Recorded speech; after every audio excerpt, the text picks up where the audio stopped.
I'm the design team on the reorganization. So these are my colleagues from the design team. I want to thank them. I think most of them are here around. I don't know if I saw Chip or Jan, but Chip is in the back. Thank you. So these folks worked really hard. We spent a lot of days together and a lot of time listening. And I want to thank a whole bunch of other people who have weighed in on this, which is still evolving just a bit, but ASUH, thank you. I've had one chat with GSO and another one pending. I've shared this with Kuali'i Council, with the Faculty Senate Executive Committee, with the Faculty Senate Committee on Administration and Budget, and we have an emerging effort to create a staff council and the leaders of that group as well. We've also had a couple of what we call mini retreats where we've asked people who have special experience or expertise in different areas to spend a Saturday with us going over the different areas as we focused on what was in them. So what I'll do is share with you where we are today, and I'll try to use not much more than half the time and then leave some time for questions and answers after that. So this lays out, and I'm not big on reading slides, this really lays out what it is we're trying to accomplish with this reorganization. And I'll come back to this toward the end, because what we wanted to do is see whether or not we could look at these and then also find a way that the changes we're recommending would actually address these objectives. Let me say a little bit about what this isn't also. There's an active work underway on some college level reorganizations, particularly LLL, ANH, and SPAs. There's conversations around TIM and Scheidler. So this has nothing to do with those things. You will simply see deans as a group, and whatever those deans are, those are the groups that will still be there. This is really focused on the office of the chancellor and the vice chancellor. We also came up with a set of redesign considerations. That is, what it is as we're going through this, we wanted to consider as part of our guiding principles for the tactics we were following. So what I want to emphasize is this is not focused on existing organizations or existing people. What we try to do is step back and look at all of the offices and functions under the chancellor and vice chancellors and some of the system offices, and then construct what we thought would be a sensible way to organize those functions within the context of a new organization. So some people have wondered why this has taken so long. Other people wonder how we can do anything this quickly. But I will say this has been rapidly evolving in large measure with the input received both from the formal groups, but this is also the third forum on this. And I just put up here a different version of it that was actually presented less than a year ago. And you can see it's very different than the version I'm about to show you today.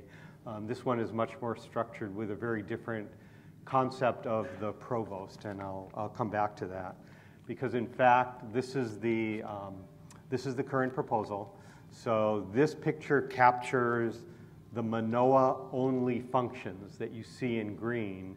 I will be going through each of these boxes in general as we go, but let me just highlight a couple of things that are obvious from this that I'll go into in detail. Notably absent is a chancellor. So the team came to the recommendation to combine the roles, I should say recombine the roles of the Manoa chancellor and the UH system president. And I'll elaborate on why we got to that point in a bit. The boxes that you see that are a mix of gold and green, those are what I would call hybrid roles. So those are offices that function for both Manoa and the UH system without duplication. And the boxes with the gold bolded size, those represent the cabinet of the president, or what we also call the officers of the University of Hawaii system. So those are the senior executives for the system. And I'll mention why this is important in a moment. So first is the provost. UH's Manoa is actually one of the few research universities in the country that does not have a provost today. This is defined as a chief academic officer. At different universities, they have different sets of functions, and I've laid out what they are here. I'll just highlight a couple of things. As we were going through this, what we said is, what we want reporting to the provost are all of the functions that have a singular focus on the success of our faculty and our students across education and research. And as a defining principle, this really helped us in thinking about whether a particular function should report to the provost or should report somewhere else. Another change that I'll mention is that in this model, all of the deans and directors of the academic units, that's the schools, colleges, campus level ORUs, all of them will report to the provost. Right now they report to 3 different places, 2 different vice chancellors, and some report to the chancellor. And you can see a set of the functions. We are also proposing an Office of Global Engagement that would be attached to the provost that would be responsible for essentially the foreign policy of the campus across all functions. Yeah. The one vice provost would be set up for what we're calling educational excellence. So this has 2 major components. On the left side, you see a set of functions. I won't go through them. Really focused on our portfolio of programs. So what are the academic programs the campus offers? How are we looking at quality? How are we assessing them? What are we doing about graduation? How are we looking at courses where students are not successful? So it's really about our program offerings. And that is tied together with a group called Faculty Excellence and Success. This has many of the functions that are currently in academic personnel, but rather than being primarily focused on transactions, it has the transactions, but it also has the programs that we hope will assist when we uncover issues through the transactions. What are we doing about it to help our faculty succeed in both teaching and research? Second area is research, scholarship, and graduate studies. Scholarship is intended to make it clear we are not just talking about research in the hard sciences, but scholarship broadly defined in the arts, performing arts, creative arts. All of those things will be supported by this office. The other significant change is that in this case, we would be moving back the support of graduate students. This used to be part of the current Vice Chancellor for Research Office. It was moved 8 years ago, something like, into academic affairs. And as the team was working through this, we felt that the fit was stronger for graduate students to be deeply connected to research and scholarship. This is a relatively new concept of having a vice provost for student success. And it's new for us because it brings together the components of the campus that are most focused on both student academic success. So that's the range of programs that you see here, everything from new student orientation or onboarding to advising, course scheduling, student success systems like STAR, bringing in some new things like alumni outcomes, and bringing that really close together with a set of offices that are focused on student growth and development, things we think of as typically student affairs. This will, we believe, bridge what is sometimes a gap between our efforts to help students succeed academically and our efforts to help them succeed and grow as people. This would also include a set of programs focused on equity, excellence, and diversity of our student body as well. And this is a new senior level position, and it's increasingly common in higher education in the US. This is a vice provost for enrollment management, both undergraduate, much of which currently sits in student affairs, but also creating a focus on graduate student enrollment. And for those of you who are tracking the numbers, more of our enrollment decline has been at the graduate level actually than the undergraduate level over these past years. So this office would have a set of core functions around analysis, transaction processing, recruitment, admissions, and so forth. It would be working closely with other offices as well, including all of the schools and colleges, particularly at the graduate level. Schools and colleges are actively involved in recruiting and admissions, as well as some of the academic functions as well, and probably the Office of Global Engagement, as we're looking at some of our international recruiting. So that's the vice provost. Let me shift to what's a pretty big change, I think. This is the recommendation to recombine the chancellor and president positions. So this actually came up, I think the first person to utter it in our design team was the then chair of the Faculty Senate, who sort of in the middle of a meeting one day said, you know, the job of the chancellor is not really highly marketable, and it's a really hard job to do. I don't like it, but maybe we should put it back the way it was, which is to recombine those two positions. I think we resisted a little bit as a group, and ultimately the group came to a consensus position that this really was going to be better for the campus. So this is the history. Until 1972, there was no such thing as a UH Manoa chancellor. The president of the University of Hawaii was the CEO of the UH Manoa campus, as well as the rest of the parts of the University of Hawaii system. So I went back and tried to check. I'll give everything within 1 year, because when I did this, it was really striking to me that in those first years from 72 to 83, we went through 6 different chancellors. Different reasons, different things happened. This includes interims and acting, but there was never stability in that chancellor position in all of those first years. Then we hit the period with President Simone in 84. He combined the two positions, and he had a reasonable period of stability. As you can see, he lasted, that's 8 years. President Mortimer came in, and he kept that structure the same with the two positions combined. Again, a pretty good run of stability. The decision was made in 2000 to separate, and that was implemented in 2001 under President Dobell.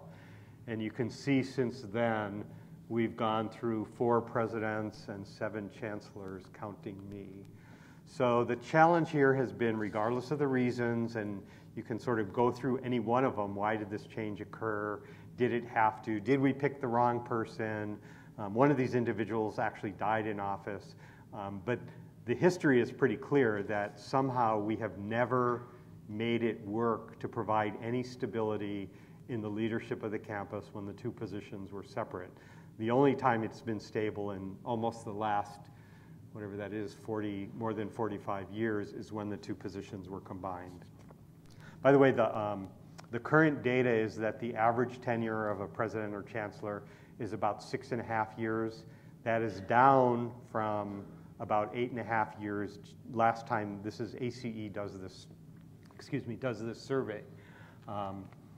And no Manoa chancellor, since the position was established, has even made the current average much less what the average used to be when a lot of these people were serving. So we also tried to reason through what these challenges were and what would be the reasons, and also what was it that caused the split in 2001, and are there other things we could do to address those? So I won't go through all of these in gory detail. I'll just say a couple of things. And this came up for those of you who are higher ed junkies. We were sort of gossiping earlier about the University of Maryland, where the Board of Regents of the University of Maryland system interceded in University of Maryland College Park athletics. As a result, they've had the resignation of a president, the firing of a football coach, and we'll see what happens, but it's very high drama. The point here is really that major issues become issues of the board, the community, and it is very hard when something like that happens for a president or a board to completely stay out of it. And that's also true in this town. And there's some history over many of these years when this has happened. So looking at things we could do different, one is the University of Hawaii at Manoa has never had a provost who is typically the academic leader of a campus. And one of the things we think we can do better is establish a provost.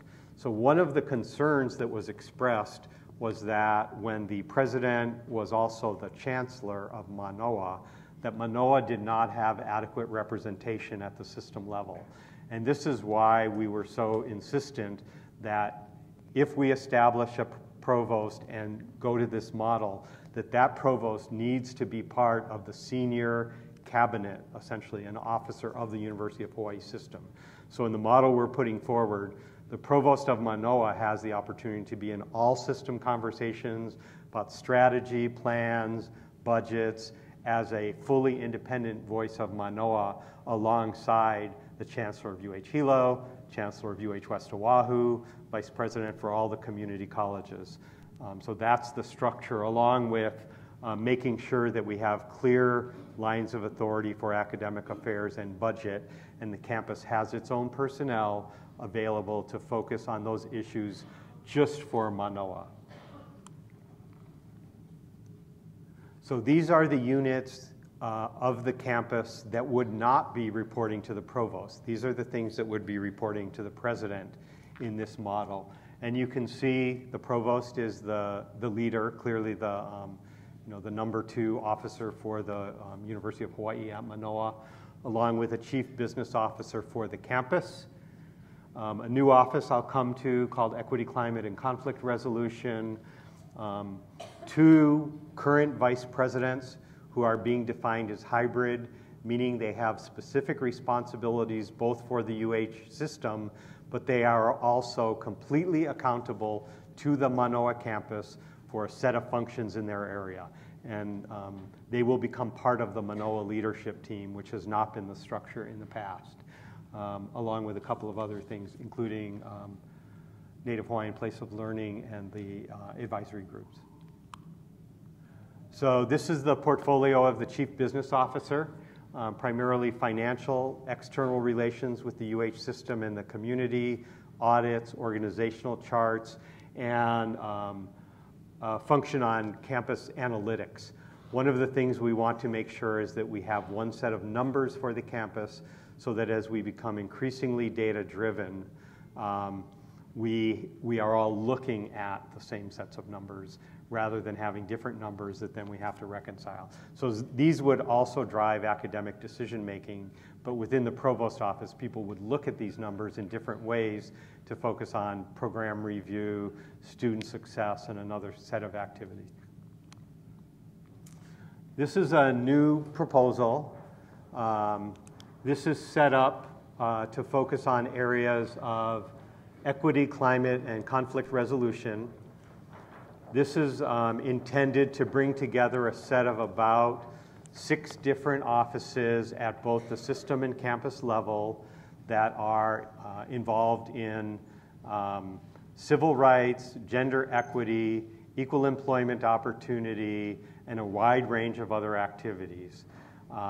The idea here is really to set up a set of activities to be very clear with our students, faculty, and staff around where to do reporting, where to get confidential advisors, where you can have advocacy in education, and to completely separate that from the functions that are focused on activities like actual processing of cases, determination of compliance, and so forth.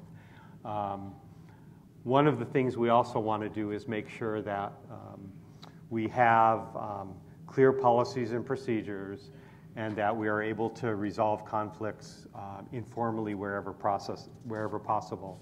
Many people have indicated an interest in restoring the Ombuds office, so the Ombuds office would be associated with this so that as complaints and concerns come in, we might ideally have the opportunity to resolve those informally without going through a full formal investigation, fact-finding, and decision-making process.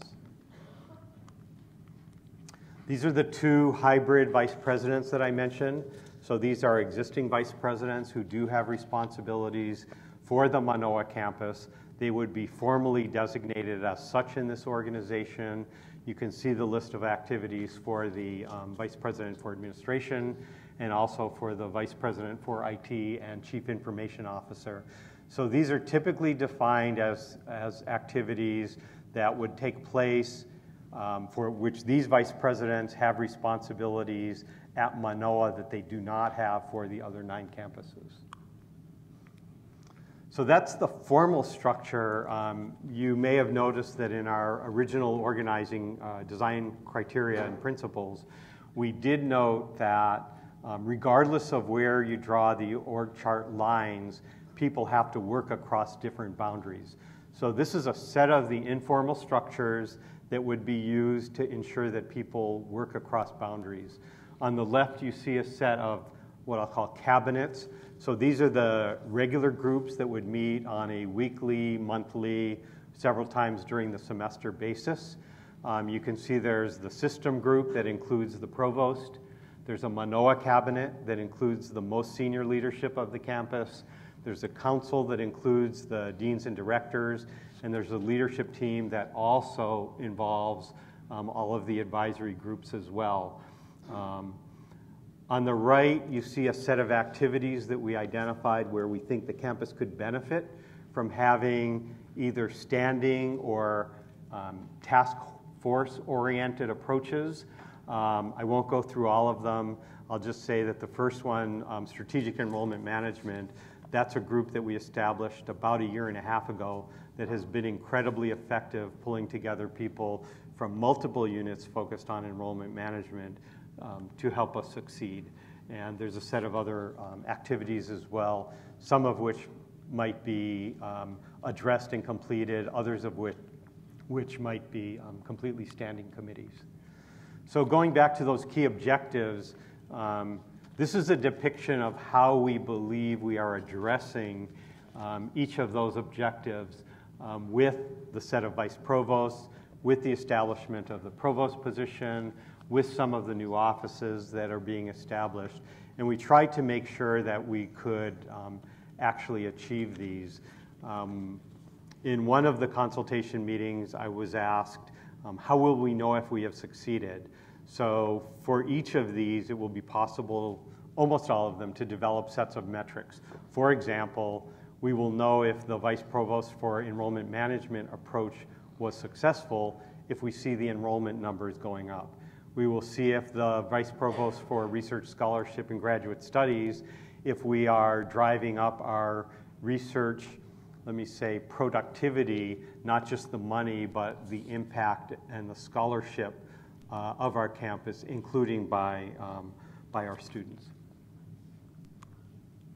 So this is another diagram. This shows these new Manoa offices in the context of the entire UH system. So you can see, in addition to the green boxes, which show the provost and the vice provosts, the blue are all of the other UH units, with the provost sitting as part of that cabinet alongside them, along with the other vice presidents who would not be defined as quote, hybrid, but who have functions that are primarily at the system level as well. These would be the next steps following this conversation, and on the webpage that I think all of you were referred to in the email, there is an opportunity to submit comments privately. I hope we can also have a bit of conversation here today. Based on those comments, I would plan to bring to the Board of Regents a proposal at this level of detail and ask them to approve in principle proceeding with this organization. Now, what that means is that we have a set of requirements around how to do an organization here, set of formal consultations that are required with all of the impacted groups, with the unions, and everybody would get a shot at the next level, which would have the details of how we assemble all of these functions. For those of you who have seen a formal reorganization document, something like this is likely to be a couple inches thick worth of paper, and that's what the formal consultation process would take place on before any final decisions and implementation is made. This is an aggressive and ambitious time frame, but I'm hopeful that if we keep on track, we can get through this. I know for many people, having this drag on is actually worse than whatever, well, it's not helpful to many people wondering what will happen. So let me leave it with this. This is from the last chair of the UH Manoa Faculty Senate in comments to the Board of Regents. I think everybody has realized that UH Manoa needs some organizational restructuring at the chancellor and vice chancellor levels. We've worked hard to come up with something on which the design team has consensus and that we have been taking out to the campus at large and accepting input on as we have continued to refine it. And I think most of us believe it's time to move forward. So with that, thank you, and then I'll take questions or comments about the proposed reorganization.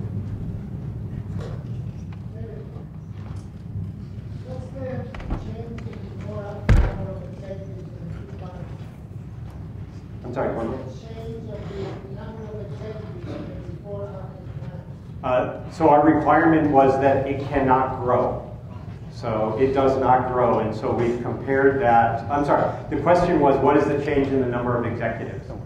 And at the senior level, if you use people at the level of provost, vice provost, et cetera, that as compared to the current number of vice chancellors and assistant vice chancellors, that's at least neutral.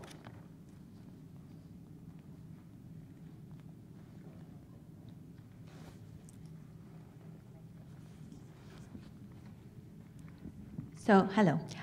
If you could bear with me just a bit. I did go through the entire reorg, and I just wanted to say that I'm not opposed to the concept of a reorg. I agree that there probably does need to be something done, but if you could just bear with me, because I wrote just a couple of things out, because I just came out yesterday, and I wanted to make sure that I captured all my thoughts. Okay. So I do have a lot of questions, but I'm not going to take up everybody's time today with all the questions that I have, but there are a couple of them that have a little bit of lead up that I'd like to just talk about just a little bit. So I have one brief statement I'd like to make, and of the many questions, two major ones I'll ask about. First, I admit that I'm not involved with academia and research very much. I'm in operations. For those of you who don't know me, my entire career has been business development and operations. I'd just like to say that I remember it was not that long ago, as you mentioned, where the Vice Chancellor of Research and Graduate Education, the decision was made to pull graduate education out of research, and I believe it was done so that research could be the main focus for that department. And now we're talking about putting it back in. I'm admittedly, again, not an expert in this area, but I do know that on our own UH Manoa website, we talk with pride about how we are a Tier 1 research university and one of only a handful of land, sea, and space grant universities in the entire country. I looked up the org charts of the other handful, and I couldn't help but notice that they all had research as a standalone department. And again, not my area of expertise, and I do understand the importance of the integration of research and academics, but I'm not sure that, considering what all these institutions have done with their org charts, it seems like we may actually be taking a step back instead of forward where research is concerned. Not an expert, that was just an observation. And then my first question revolves around the need for this reorg. So from this presentation and from the experiences that I've had with the other reorgs that have already happened with communications, facilities, building and grounds, planning, and HR, I have never heard what I consider to be a solid justification for why. So why Manoa, and how are these reorgs supposed to make things better? So my department is a huge end user of all of these services, and I can't express how disappointed I was that neither I nor my staff was consulted on any of these reorgs, and were not asked how we feel about them and how they might affect us and our operations. But what's been, I think, a little bit more disturbing is that it's been over 3 years unofficially and about a year and a half officially that the first reorgs were put into place. And I'm not aware of a single instance where administration has come to ask me or my staff or any other UHM staff how the reorgs have been working. So it's not been all sunshine and unicorns, but I'm not sure if you're aware of that, because as far as I know, we haven't been soliciting feedback from end users like myself to see if it's been good or bad. But if it has been bad or not as expected, what can be done to make it better? So my first question is, why would you try to move forward with this huge new set of reorgs when we can't possibly know if the first set of reorgs that happened for the better? And then, second question is that your presentation talks about two things that I'm not sure I necessarily personally agree with. One is that Manoa will be sufficiently represented in the system with the new reorg proposal. So the pendulum keeps going back and forth, as you mentioned, with that chart. And twice in the past, it was deemed important that Manoa have its own independent voice separate from the system. It's easy to say, as you did on slide 12, that the hybrid roles of certain vice presidents will be clearly outlined, but as we all know, that doesn't always translate to practice. So having hybrid roles for certain system-level positions was deemed insufficient twice in the past, probably, I'm just guessing, because one, the system responsibilities are already huge, and having campus responsibilities as well will dilute all the efforts. And two, it's a struggle for a system leader, as you mentioned, to have the appearance of having a favoring or not favoring the campus that they have direct responsibilities for. And the cons on this seem to outweigh the pros. But maybe my biggest concern here is the root problem of the turnover of chancellors that you talked about. There's Board of Regents, the president of the system, legislators, donors, businesses. They all want a say in what Manoa does. I mean, we're a very, very big fish in a little pond. And maybe the real problem has been that the president of UH needs to take a firm stand in favor of the independence of Manoa as the flagship campus for the UH system. So having a strong chancellor, or whatever we want to call it, the CEO, who has an independent voice that can be resistant against all these external influence is important, but that chancellor has to be supported by the president to be able to make independent decisions free of external and political pressures. If the president is also CEO for the campus, then those external influences are harder to resist. So I'm thinking that's more of the reason that we've had so many interim and turnovers in our chancellors and such, because we have created an atmosphere where it's impossible for a chancellor to be successful. But the answer is not necessarily to combine it. The answer may be for us to provide more firm support for that role, to be the champion for Manoa, free of those very strong and influential external forces. I'm almost done. So my second question is, why would you not want to have that in place, as far as having a system president be the champion for all of their chancellors against those external influences, and so keep a chancellor or some type of CEO at Manoa to be the champion for Manoa, not just for students in academia, but for all of Manoa, to include operations, buildings, grounds, and for future planning? Let me know if you want me to repeat the two questions. Okay. The first comment was about research. I'll just say that you are not alone in asking that question. The design team talked about it repeatedly each time we got the feedback, and the design team, and I didn't mention many conversations with the Manoa deans, the design team, through all of that input, came to the conclusion, I think I can fairly say, that integrating research and education needed to be a priority also, and that having it as a standalone vice provost, but within the same family as the rest of the educational mission, one of the important factors that we think will help. One is that reintegration of graduate education with research, but also bringing closer together a set of activities to engage undergraduates in research as well. So no chart is perfect. There are universities, indeed, as you note, that have a separate vice chancellor for research. There are also great research universities where the chief research officer is a vice provost. So it does cut either way. On the input, I apologize if you feel inadequately consulted.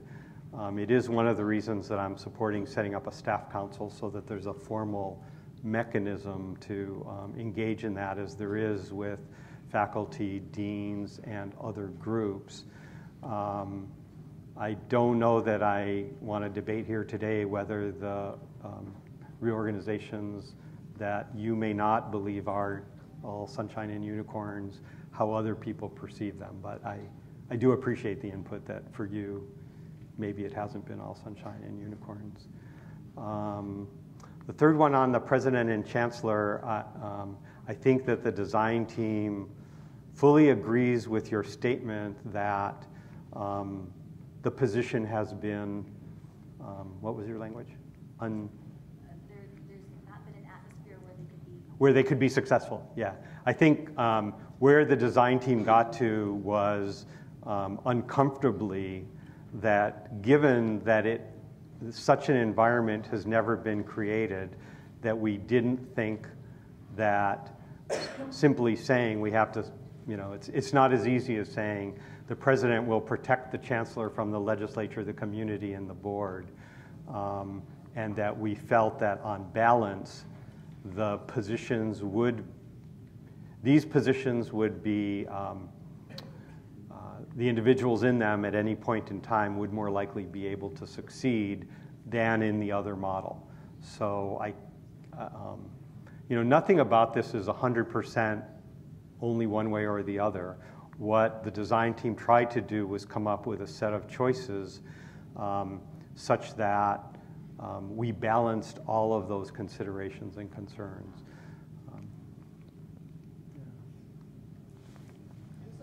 I guess I'm a little confused about chancellor versus provost, but so my question is, will Manoa have a significantly different status than other campuses that will continue to have a chancellor? I mean, in some way, to me, provost just sounds like a change of name. And would it make what on Hilo or West Oahu continuing to have a chancellor, and will they have more independence than Manoa in that way? We're a pretty tightly integrated system. In this model, yes, Hilo and West Oahu do continue to have chancellors, as do the 7 community colleges as well, which report to the vice president for community colleges.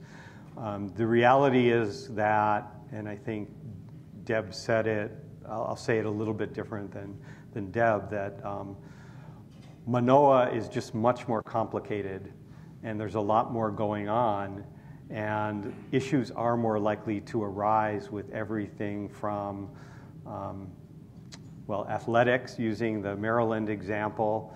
The facilities are more complicated, and the issues that everyone's engaged in, including the educational processes, are also more complicated here.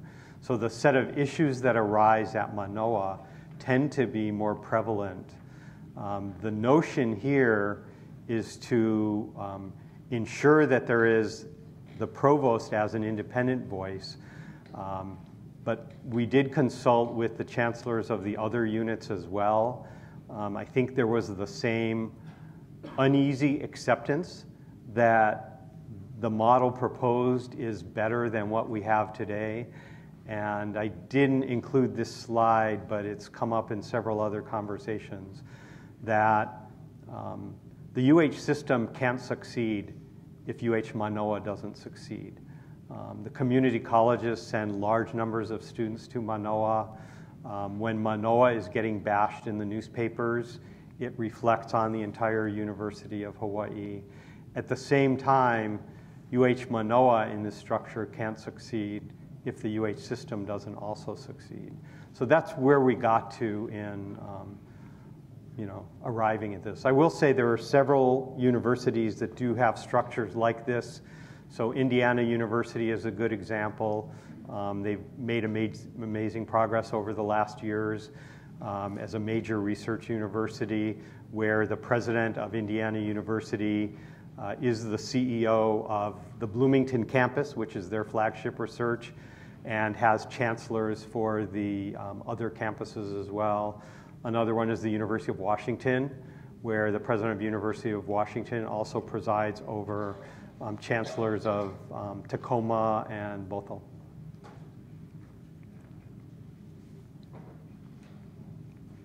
Yeah, I have a question. My understanding, the provost will be the highest officer for Manoa in charge of all operations. Is that correct? Of all academics.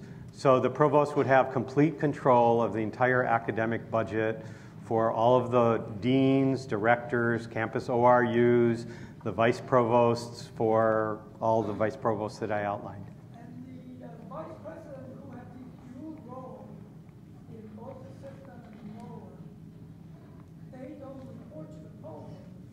That's correct. In this model, they are colleagues in two places.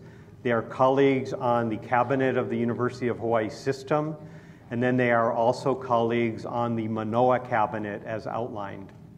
So that means there will be operation in Manoa, which sort of out of the control of the central. So those functions, again, those are the functions that report in this model to the president. So bringing back the conception, the provost has full responsibility for the focused success of students and faculty in education and research.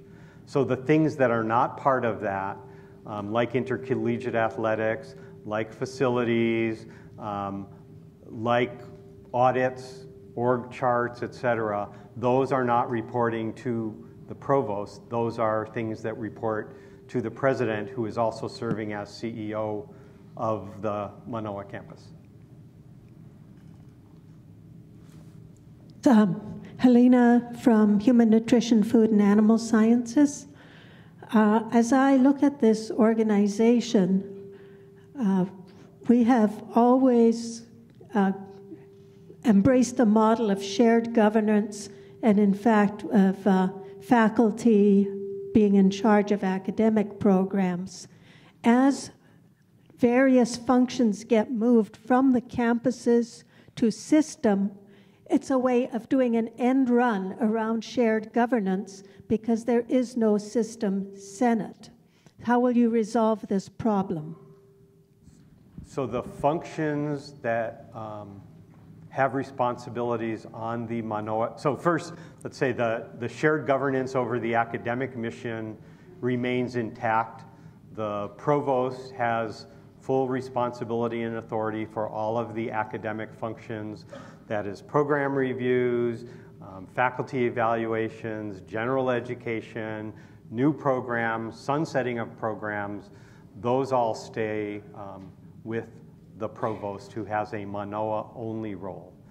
The other functions, as articulated here, that are the responsibility of the, quote, hybrid vice presidents, that shared governance gets exercised as it would in any other situation. For example, Jan Govea, who's a hybrid vice president, brought to the Manoa Faculty Congress the work she is doing on updating the plan for the campus.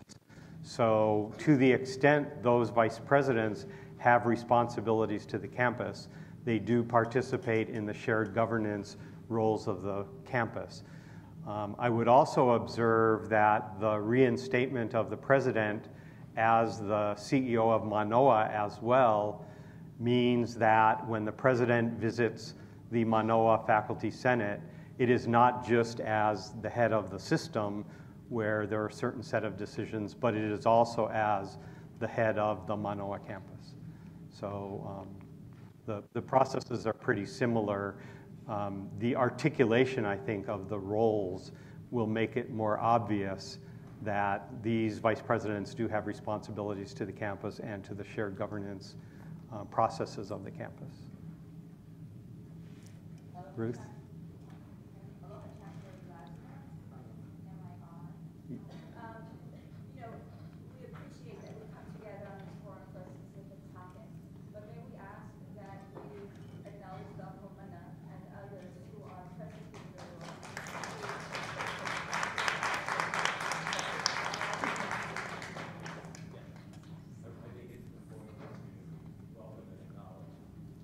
So if I may, yeah, thank you. I appreciate your concern, your pain, your hurt.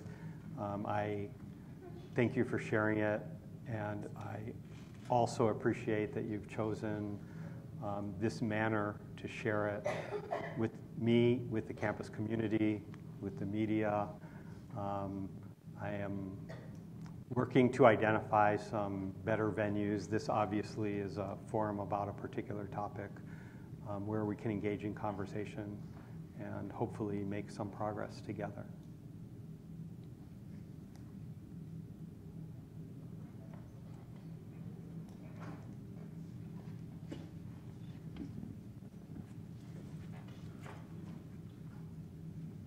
Oh, sorry. Hi, I have two different questions around institutional diversity, equity, and inclusion. The first one stems from what was just brought up, where I was wondering, when this new reorganization, which administrative clusters or think tanks or councils might be responsible for campus-wide community discussion or decisions around issues such as Mauna Kea? So in this case, it would be essentially all of the processes. There's no one group. I'm meeting with Kuali'i Council, so that's a pretty good place for those conversations next week. Deans have been involved. Yeah, and I also, we do have a Native Hawaiian Affairs advisor as well within the Chancellor's office. Okay, thank you. And my second question around diversity, equity, and inclusion in the university is around the hybrid offices. I noticed that all of them, except for one, is part of the president's cabinet, and the one that isn't is related to diversity, equity, and inclusion. I was wondering how that does or does not represent university values of diversity, equity, and inclusion. Well, that's a pretty good question, and you're the first person to ask it. Thank you. I'll reconsult with the team. Yeah.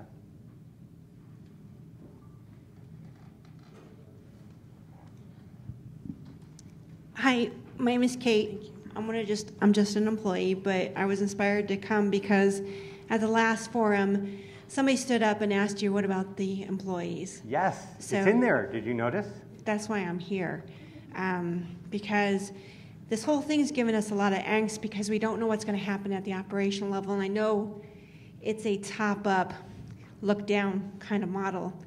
And it's disappointing because we have a lot to say. We can tell you what's working, what's not working at our level. And I think that would be important when you're looking at how you're going to restructure and reorganize. It's just unfortunate we weren't consulted or talked to. So my question is, you had metrics for big, high-level stuff. What metrics are you going to use at the operational level to show success?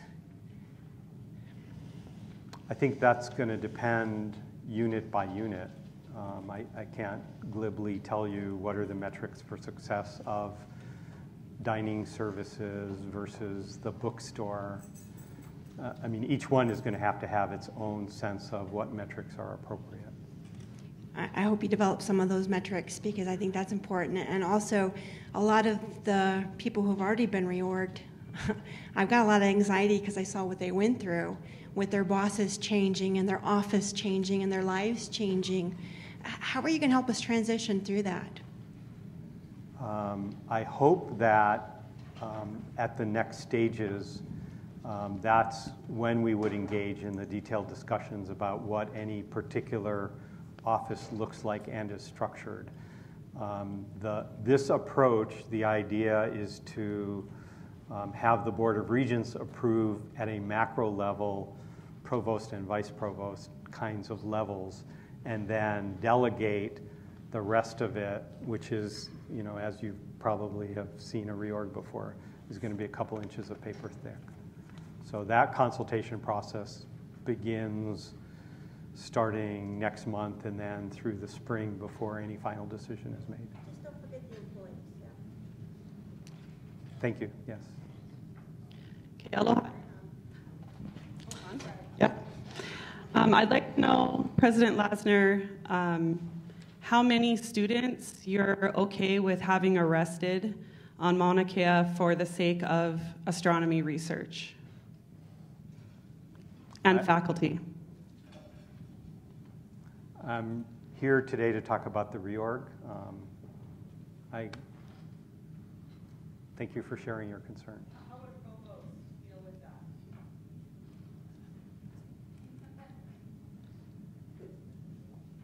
Any questions about the reorg? I have a question, actually. On the slide that you mentioned, the combination of the chancellor and president position, you mentioned that the last time this happened was with President Simone, and that you stated that during his period it was a relatively stable time, and I think you were trying to say that doing so with this reorganization and reflected in your own professional experience now, that this combination would also reflect the stability that President Simone kind of enjoyed. I also want to recognize that during President Simone's period, the Haunani K. Trask and Carter debates were happening on campus, where you had a Native Hawaiian woman professor being targeted by administration and departments like philosophy, being targeted so that she would be fired from her job, and that targeting also spilled over into other Hawaiians on campus. At the same time, you also had Professor Hippensteel, who was a grad student at that time, facing a sexual assault case, which also spilled over into campus and brought awareness of gendered and sexual violence. You also had interesting issues with labor unions, and I know this because I've been working with another professor on a book regarding these topics. Is this the kind of stability that you're talking about in regards to President Simone that you want reflected in the combination of the president and chancellor position? Because it seems that today, with all of these Kia'i Mauna and Aloha Aina in the room, you are doing the exact same thing that President Simone was doing, which was targeting Hawaiians and our allies on our mountain, and also ignoring and erasing us from the public discourse with this reorganization plan, despite it being right in your face, and despite you quoting President Simone as an exemplar for you. Could you please answer if that's the legacy that you also wish to have with this reorganization plan? Mahalo.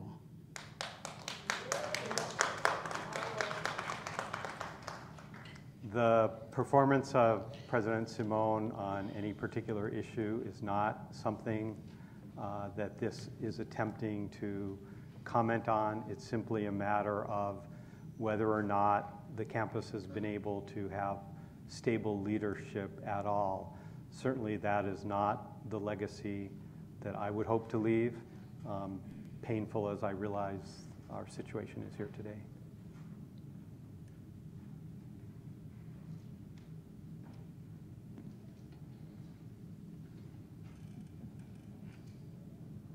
Any other comments or questions about the reorganization?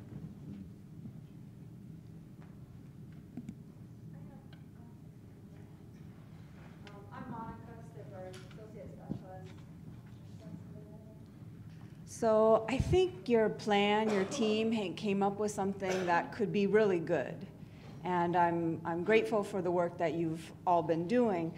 I guess my comment is that to make it work, I think you do have to acknowledge the anxiety associated with change and take a intentional step forward to help with that.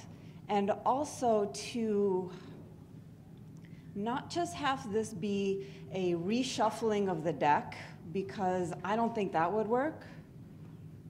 I think these people in these new positions have to be transformative leaders, and the rest of us who are working here need to be comforted in this point of change, but also led forward.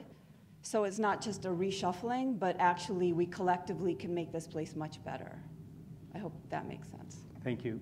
And one of the things we tried to do, without going back through all of it, is these taglines are, just one line on a slide, but we really tried to set out for each of these major offices what is its purpose.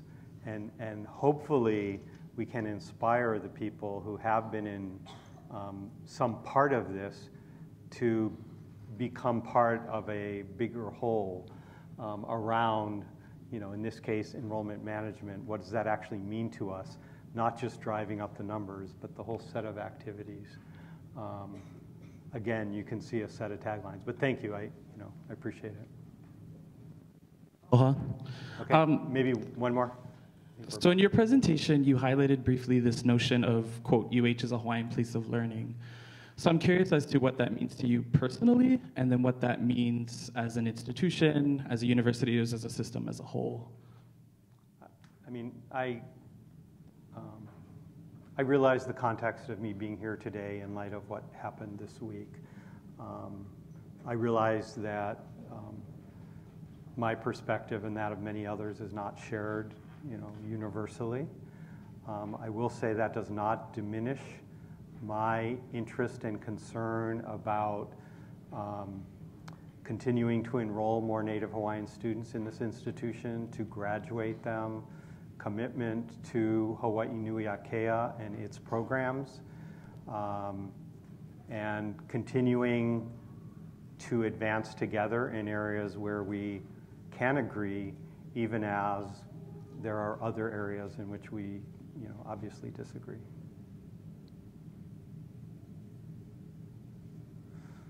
Okay, well, one more, Jenna? Okay, last one. Okay. Hi everyone, I'm Gianna. I'm an undergraduate student. My question is actually just a point for clarification. So if the provost position is meant to oversee the budget regarding education and student success, does that also mean that the president's role would also oversee the budget relating to other items such as intercollegiate athletics? Yes. Okay, so just based on my point of clarification there, I just wanted to leave a comment that as a student, I'm concerned about the priorities regarding the budget for Manoa, considering that one person will have jurisdiction over education and student success, but also another person overseeing athletics, which is not necessarily a priority for me as a student, which I'm sure that I can also echo for other students as well. I would just comment that right now, the way the budget processes work is each of the vice chancellor positions has authority over its set of activities. So this represents more clarity, but it is true that ultimately there is a separation between intercollegiate athletics and other things.